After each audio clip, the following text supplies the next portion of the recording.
သူရတခါတည်းထိုးထားရတော့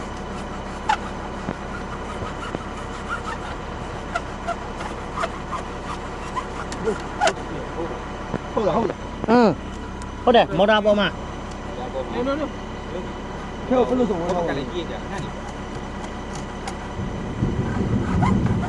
ခဏပြောင်းဆိုခဏလာမယ်နော်အဲ့ဒါကြောင့်လာမကြောက်လို့အဲ့ဒါကြောင့်ဒီဘက်လေဘယ်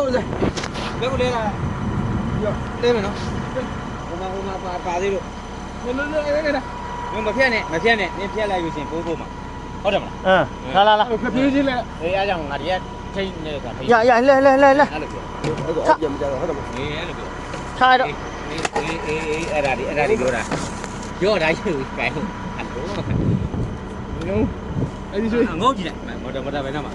ဟဲ့မှာမော်တာဟဲ့မှာအော်ဒီမဲ့လေအဲ့ပါမြစ်ဖြတ်ရတာတမျိုးဟိုငါ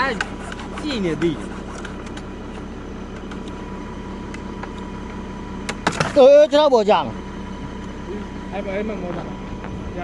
ဒါဘယ်လိုလုပ်မလဲနိုင်လာခဲ့ရန်လေးပဲတိထားလိုက်တော့ပတ်ကျိုးပဲပြောတော့လင်းအောင်မိုးလာပြီမိုးလာ